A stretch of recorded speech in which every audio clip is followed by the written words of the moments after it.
শ্রাবণীর সাথে সবাইকে স্বাগত জানিয়ে আজকের রেসিপি পটল চিংড়ি। পটল চিংড়ি তো এর আগে অনেকবার করানো হয়েছে, তো একটু অন্যরকমভাবে দেখালাম। আশা করি সকলের ভালো লাগবে। চলুন তাহলে দেখে নেওয়া যাক পটল চিংড়ি রেসিপি।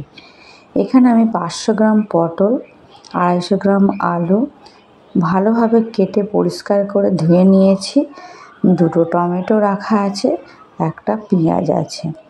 পেঁয়াজটা কুচিয়ে নেব।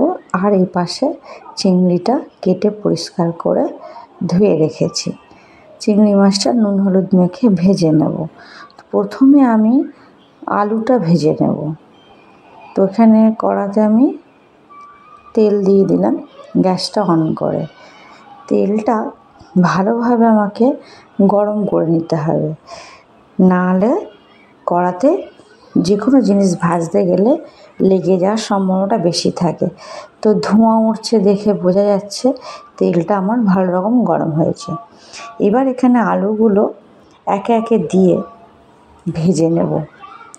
হালকা নুন অল্প আর অল্প হলুদ দিয়ে আলুগুলো একটু ফ্রাই করে নেব। খুন্তি দিয়ে এপিট ওপিট করে নাড়াচাড়া করব। তো এখানে লবণ একটু অল্প দিলাম আর একটু অল্প হলুদ দেব, দিয়ে আলুগুলো ভালোভাবে ভেজে নিতে হবে একটু কড়া করে, যাতে রেসিপিটা তৈরি করার সময় আলুটা সিদ্ধ হতে বেশি টাইম না লাগে। তাই আগে থেকে একটু ভেজে রাখা হয়। এইভাবে স্টেপ বাই স্টেপ রেসিপিটি দেখিয়ে দিলে আশা করি আপনাদের বানাতে কোনো অসুবিধা হবে না। পরিবারে এইভাবে বানিয়ে সবার মন জয় করা যাবে। বড় থেকে ছোট সবারই খাওয়া যাবে।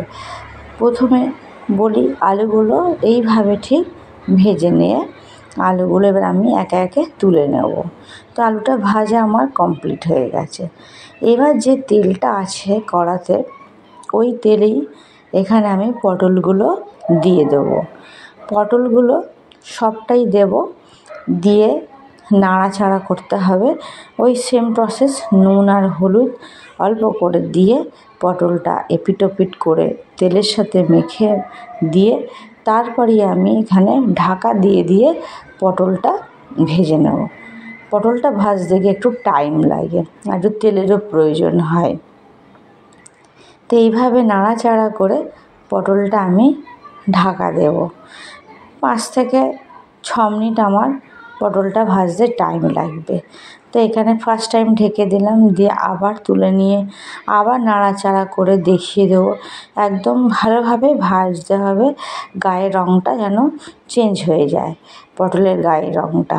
তো এই ধরনের করে ভেজে নেব আমি পটলগুলো। আমি আবার কী করব, ঢেকে দেব। ঢেকে দেওয়ার পর শেষ পর্যায়ে দেখালাম পটলগুলো ঠিক এইভাবে ভেজে নিতে হবে, এই কালারটা চলে আসবে। তো আপনারা এইভাবেই ভেজে নেবেন। ভেজে নেওয়ার পর এই পটলগুলো তুলে নেব একটা পাত্রেতে। তুলে নেওয়ার পরে এখানে এবার একটু আমি সর্ষের তেল অ্যাড করব চিংড়ি মাছটা ভাজার জন্য। তো চিংড়ি মাছটা আমি প্রথমে হয়তো ভেজে নিতে পারতাম, কিন্তু প্রথমে ভাজলে কী হবে, এই আলু আর পটলটা ভাজতে গিয়ে একটু অসুবিধা হতো। সেই কারণে আমি আলু পটলটা আগে ভেজে নিলাম। এখানে তেল দেওয়ার পরে চিংড়ি মাছটা আমি নুন হলুদ দিয়ে ভেজে নেব। এটা একটু সুবিধা হলো। এপিট ওপিট করে চিংড়ি মাছটা ভেজে নিতে হবে। আর চিংড়ি মাছ কাটার পদ্ধতির আগে আমি দেখিয়ে দিয়েছি। মাঝখানে যেটা কালো অংশ থাকে ওটা টানলেই বেরিয়ে যায় সুতোর মতো। তো চিংড়ি মাছটা প্রায় ভাজার দিকে, চিংড়ি মাছটা এবার আমি তুলে নেবো একটু অন্য পাত্রে। আলু পটল একটা অন্য পাত্রে রেখেছি, চিংড়ি মাছটা অন্য পাত্রে রাখবো। রেখে এখানে আমি কি করব, আর একটু পরিমাণ সর্ষের তেল দেবো।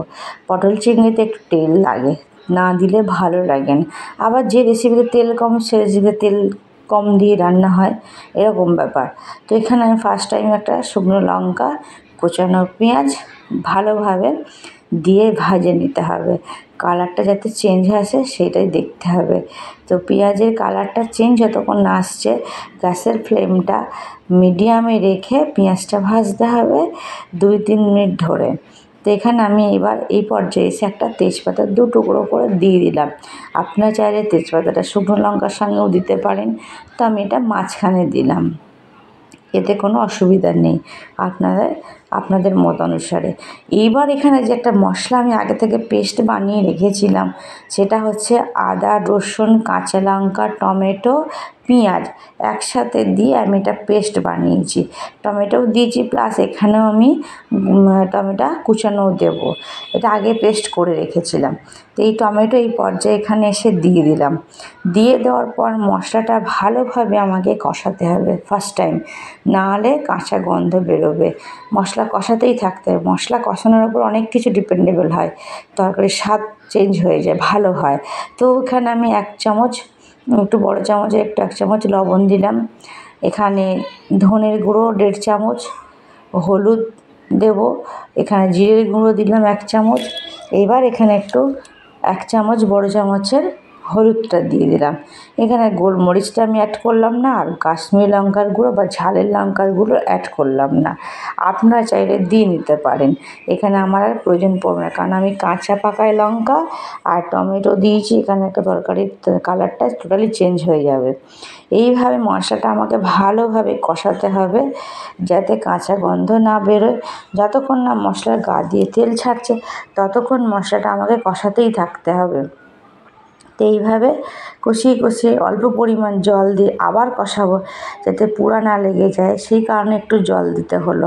আপনারা চাইলে এইভাবেই তৈরি করে নিতে পারেন, 1 থালা গরম ভাত খাওয়া হয়ে যাবে। আমি যে পর্যায়ে যেভাবে বানিয়ে দিচ্ছি পটল আলু চিংড়িটা। তো এখানে এবার আলু পটলটা ভাজাটা দিয়ে দিলাম। দিয়ে দেওয়ার পর ওই মশলার সাথেই ভালোভাবে কষাতে থাকতে হবে 2 মিনিট ধরে। ভালোভাবে কষিয়ে কষিয়ে মানে চেঞ্জ করতে হবে, কালারটা চেঞ্জ হয়ে আসবে অটোমেটিক। তো এইভাবে একটু অল্প পরিমাণ জল দিয়ে আমি আবার কষাতে থাকবো 1 মিনিট। এরপর কষানো হয়ে যাওয়ার পর এবার এখানে আমি চিংড়ি মাছগুলো অ্যাড করব। চিংড়ি মাছগুলো অ্যাড করার পর ভালোভাবে আবার আলু পটল চিংড়ির সাথে আবার কষিয়ে নেবো আরও 1টা মিনিট ধরে এইভাবে কষাতে থাকতেই হবে। যত কষাবে তত তরকারির স্বাদ চেঞ্জ হবে। এবার বেশি পরিমাণ জল দিয়ে আমি 5 মিনিটের জন্য এখানে ঢাকা দিয়ে কুক করে নেব, যাতে আলু পটলটা সিদ্ধ হয়ে যায় আর মশলাটাও ঢুকে যায় পারফেক্ট। দিয়ে এবার এখানে 5 মিনিটের জন্য আমি ঢাকা দিয়ে দিলাম। 5 মিনিট মাঝখানে একবার দেখিয়ে দিলাম কোন পর্যায়ে এসছে। তো রেসিপিটা অনেকটাই হয়ে এসেছে, আলুটাও সিদ্ধ হয়ে এসেছে। তো এইভাবে পটল চিংড়িটা কষিয়ে নিতে হবে, নিয়ে ঢাকা দিয়ে একদম পারফেক্ট হয়ে এসেছে, দেখে আপনারা বুঝতে পারছেন। এবার এখানে আমি কি করব, সানরাইজের শাহি গরম মশলা এখানে আমি অ্যাড করব। দেখতে লোভনীয় লাগছে, আর কুচানো ধনের পাতা একটু অ্যাড করলাম।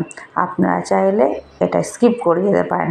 তো সানরাইজের শাহি গরম মশলা আমি এখানে 1 চামচ দিয়ে দিলাম। দিয়ে দেওয়ার পর একটু নাড়াচাড়া করে 5 মিনিটের জন্য ঢাকা দেব।